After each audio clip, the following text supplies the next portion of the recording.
Bienvenidos a la serie de podcast de formación del programa Aula para accionistas de CaixaBank. Hoy, novedades fiscales para el 2021. Bienvenidos a Formación Financiera Aula, la serie de podcast de formación del programa Aula para accionistas de CaixaBank, donde os mantendremos informados sobre los temas más actuales de finanzas e inversión. Soy Josep Lob, responsable del programa de formación para accionistas en CaixaBank. Comenzamos. Podcast Programa Aula. En el programa de hoy contamos con la presencia de Albert Sagués, asesor fiscal y profesor de la UPF Barcelona School of Management, que resolverá nuestras dudas sobre fiscalidad para este año. Hola, Albert. Hola, Josep. El pasado 30 de diciembre se aprobó la Ley de Presupuestos Generales del Estado para 2021 y en ella se modificaron ciertos aspectos que tienen afectación fiscal en el ejercicio 2020. Hemos iniciado el año y muchos de nuestros accionistas nos preguntan por los cambios fiscales para el 2021. ¿Qué impuestos se han modificado? ¿Cómo les afectará? ¿Qué deben tener en cuenta? Hemos recopilado algunas dudas y nos gustaría repasar contigo los principales cambios legales. Claro, estamos ante un paquete de medidas que no ha sido especialmente ambicioso. Se han modificado 3 impuestos: el impuesto sobre la renta de las personas físicas, el IRPF, el impuesto sobre patrimonio y ha habido cambios en el impuesto sobre sociedades. Además, debemos tener en cuenta aspectos propios de la pandemia que afectan a los ahorros y al patrimonio. La mezcla de pandemia e impuestos de 2020 ha generado bastante incertidumbre de cara a preparar la declaración de renta de este año. El confinamiento cambió la situación laboral de muchos ciudadanos y debemos ver cómo se reflejan estos cambios en la declaración. Hay muchas dudas sobre la mesa. ¿Qué debemos tener en cuenta? Pues bien, Hacienda no ha dado mucha ayuda a la hora de entender cómo nos afectará y ha publicado 95 respuestas a preguntas de los contribuyentes en relación a la COVID. Son preguntas muy concretas y en ocasiones siguen quedando dudas por resolver. Por ejemplo, no queda claro qué pasará con los gastos de los negocios que han estado cerrados. Hacienda admite la desgravación de los gastos si han sido necesarios para obtener ingresos. Pero si con la pandemia están obligados a cerrar y no han generado ingresos, ¿cómo proceder con estos gastos? ¿Serán deducibles? No hay una respuesta clara. ¿Y qué pasará con los autónomos que han trabajado desde casa? ¿Podrán desgravar los gastos del domicilio? Ahí tenemos que diferenciar 2 situaciones distintas. Los autónomos que ya venían trabajando desde casa y tenían su oficina dada de alta en Hacienda a estos efectos, que sí que van a poder seguir desgravando los gastos como venían haciéndolo, y aquellos autónomos que tenían oficina fuera de su casa y que debido a la pandemia han trasladado su actividad a sus domicilios particulares. En este caso, parece que Hacienda no va a permitir desgravar ni los gastos de luz, internet, ni otros suministros. También hay que tener en cuenta las retribuciones en especie que siguen existiendo aunque estuviéramos en confinamiento.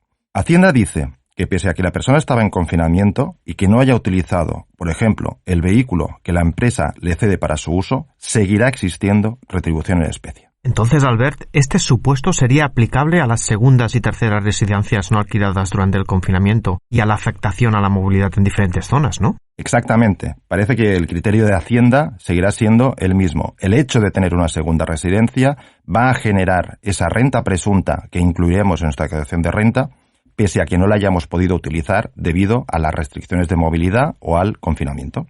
¿Y qué pasa con la reinversión en vivienda habitual? Quienes vendieron su residencia habitual pero no pudieron adquirir la nueva por la falta de actividad durante el confinamiento, ¿no podrán evitar pagar impuestos? Como sabéis, se puede evitar pagar impuestos al vender la vivienda habitual si se reinvierte en otra. Al no haber actividad entre marzo y mayo, estos meses no contarán para el plazo de la reinversión en vivienda habitual. El consejo es siempre documentar cualquier circunstancia atípica.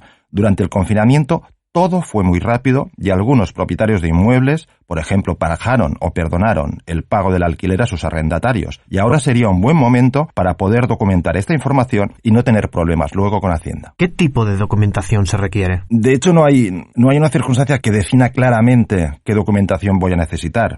Yo recomendaría elaborar un documento anexo al contrato de alquiler y, si se puede, firmarlo ante notario.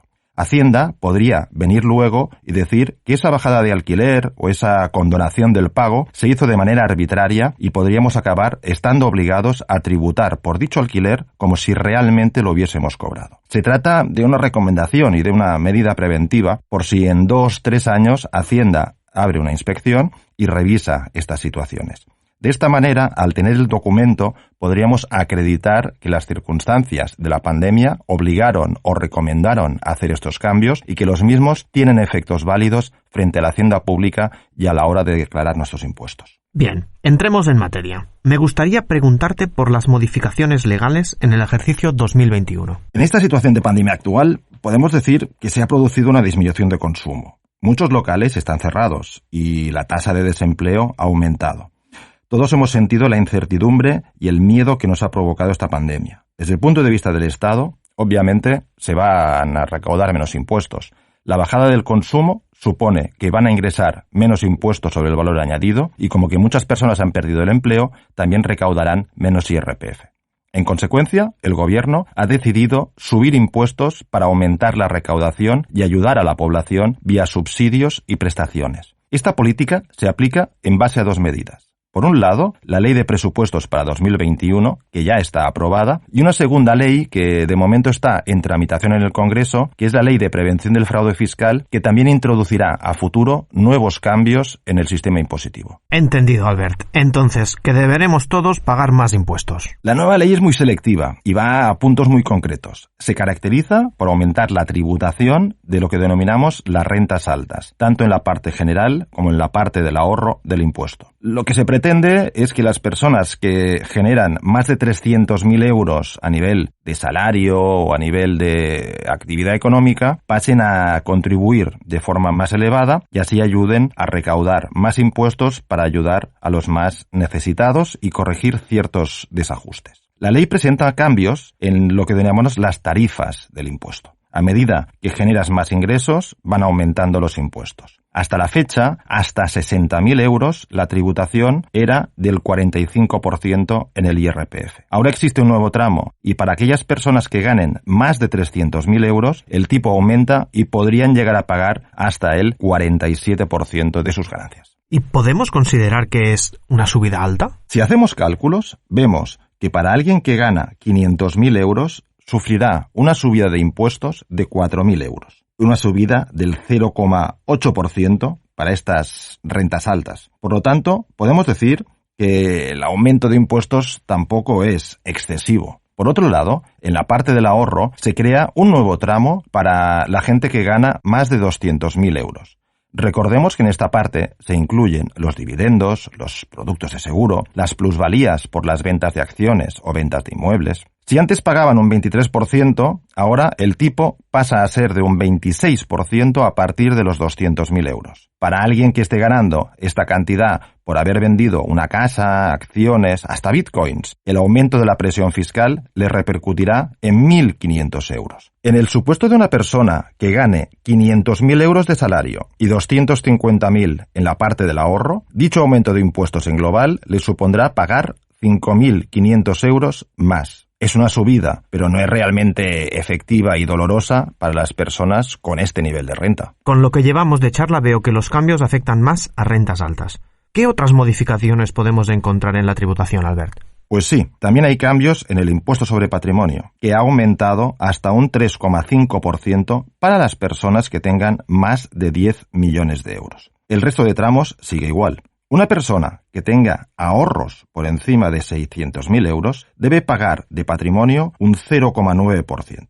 La matización importante es que el impuesto sobre patrimonio es un impuesto que gestionan las comunidades autónomas que tienen derecho a hacer sus propias tablas y que prevalecen sobre las tablas generales del Estado. Ello implica que los cambios producidos a nivel de la ley estatal y que estábamos comentando hace un momento no van a ser aplicables en la gran mayoría de comunidades autónomas, salvo en Aragón y en Canarias, que son las únicas que sí que aplican las tablas del Estado.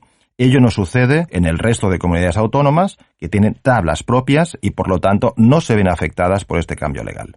Entonces, el resto de comunidades se regirán por sus propias tablas. Hablemos ahora del impuesto sobre sociedades. ¿Ha habido modificaciones? Hasta ahora, cuando una empresa cobraba dividendos, estos se tributaban al 0%. Con los cambios introducidos por la Ley de Presupuestos, donde antes teníamos una exención plena, es decir, los dividendos entre empresas no tributaban, ahora vemos que la exención se ha quedado en el 95%. Dicho en otras palabras, cuando una empresa cobra dividendos de otra empresa, sí que va a tributar, pero solo por el 5% de estos dividendos.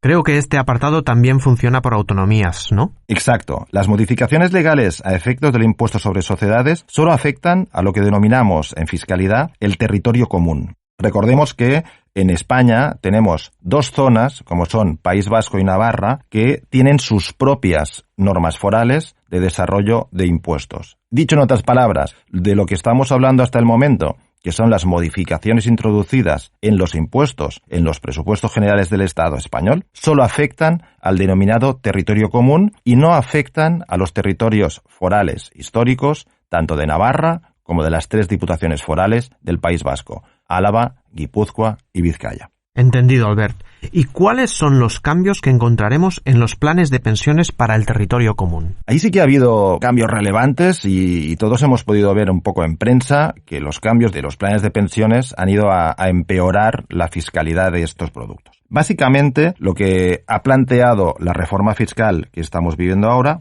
es que en los planes de pensiones, hasta la fecha, podíamos desgravar hasta 8.000 euros en las aportaciones a planes de pensiones y tras la reforma, este límite de 8.000 euros ha quedado reducido a simplemente 2.000 euros. Sin embargo, a la vez, tenemos una buena noticia, y es que, además de estos 2.000 euros que podremos aportar particularmente a los planes de pensiones, si la empresa promueve lo que denominamos un plan de pensiones empresarial, también podremos aportar a través de la empresa 8.000 euros adicionales a estos planes de pensiones. En conclusión, hemos pasado de una situación de un máximo de 8.000 euros de aportación a planes de pensiones a una situación en la que podremos aportar 2.000 de forma privada más 8.000 a través del plan de pensiones empresarial, al final 10.000 euros de aportación en total, con lo que en global el límite de aportaciones se ha visto aumentado en estos 2.000 euros. Entonces, por lo que dices, no se han recortado los planes de pensiones. De hecho, lo que ha sucedido es que no se han recortado en global. Lo que ha sucedido es que la manera de aportar a los planes de pensiones ha cambiado. Antes lo hacíamos básicamente de forma privada y ahora necesariamente tendremos que hacerlo con la colaboración de la empresa en la que estemos trabajando. Albert, ¿y en el supuesto de que el trabajador cambia de empresa? Buena pregunta. La empresa deberá ser la que especifique en el plan de pensiones qué pasa si el trabajador se va. Tendremos dos opciones posibles. El dinero aportado al plan de pensiones se quedará en el plan de pensiones de la empresa donde el trabajador estaba trabajando, o bien, a opción del trabajador, ese dinero lo podrá trasladar directamente a otro plan de pensiones particular del trabajador por el hecho de dejar de prestar sus servicios en ella. Es algo que deberá decidir la empresa y que quedará por escrito antes de hacer las aportaciones. Dicho en otras palabras, siempre sabremos qué pasará en las aportaciones a planes de pensiones si dejamos la empresa. Como decía, dos opciones. La primera, el dinero aportado quedará ahí cautivo hasta que el trabajador se jubile, o bien, si el trabajador se va, podrá pedir el traslado de estos fondos a un plan de pensiones particular. ¿Será la empresa quien promueva estos planes entre sus empleados? Correcto. Será la empresa la que tendrá que ofrecer como ventaja adicional a sus trabajadores el que puedan hacer aportaciones tanto por parte de la propia empresa, si así lo decide, como que el trabajador decida que parte de su salario pueda ir a ese plan de pensiones por los beneficios fiscales que le puede suponer. De alguna manera, entidades financieras, compañías de seguros como CaixaBank, tendrán que empezar a convencer a las empresas de que es una alternativa interesante para seguir aumentando y manteniendo las aportaciones a planes de pensiones de cara a un ahorro previsional, de cara a una futura jubilación. Como CaixaBank estaremos atentos a ello. ¿Y qué pasará con los autónomos y jubilados? El sistema ha cambiado y lo que hasta ahora eran aportaciones particulares, decíamos que se tendrán que canalizar a través de empresas. El caso del autónomo es un caso especial. El autónomo no trabaja para ninguna empresa, es una persona que trabaja para sí mismo. Lo que nos dice la modificación legal es que los autónomos también podrán crear estos planes de pensiones de empresa y, por lo tanto, un autónomo podrá poner 2.000 euros a un plan de pensiones privado, el que estábamos utilizando hasta la fecha, y luego también abrir un plan de pensiones empresarial, lo que denominamos un plan de pensiones de sistema empleo, para que el propio autónomo aporte en ese plan de pensiones 8.000 euros. Es decir, los autónomos también pueden seguir aportando hasta esos 10.000 euros. En cambio, en el caso de los jubilados, la situación ha cambiado. La norma, hasta la fecha, permite que los jubilados puedan seguir aportando al plan de pensiones una vez jubilados. Lo que sucede con el cambio es que el jubilado, al no trabajar, sí que verá limitada su aportación a 2.000 euros, que es el particular, el límite para aportaciones particulares, y no se podrá beneficiar de ese aumento de 8.000 euros para llegar hasta los 10.000. Así que los jubilados salen perdiendo. Bueno, Albert, creo que con esto hemos hecho un buen repaso a los principales cambios fiscales que encontraremos los contribuyentes para este año. Así es, ya hemos podido hablar de lo que tenemos con esta ley de presupuestos, y yo me permitiría añadir, Josep, el tener o prestar mucha atención a lo que pueda suceder con esa nueva ley que está en el Congreso debatiéndose, que es la Ley de Prevención del Fraude Fiscal, ya que todo apunta que va a introducir nuevos cambios en la fiscalidad que van a ser aplicables ya para este año 2021. Es decir, que estemos atentos y debidamente informados, como haremos desde CaixaBank, para poderles tener al corriente de cualquier cambio que pueda ser relevante. Pues estaremos pendientes también. Muchas gracias, Albert. Gracias a ti, Josep. Muchas gracias por vuestra atención. Confiamos en que os haya gustado este capítulo de Formación Financiera Aula, los podcasts de formación del programa Aula de CaixaBank. Os esperamos en el siguiente episodio, donde contaremos con Carlos Martínez Samago, de Criteria Caixa, que nos hablará del último episodio bursátil en Wall Street. Recordad que podéis seguirnos en las principales plataformas como Spotify y en nuestra web corporativa. Un saludo y gracias por la confianza. En CaixaBank no nos hacemos responsables de la opinión de los expertos y colaboradores, ni nos identificamos necesariamente con sus opiniones proporcionadas en estos podcasts.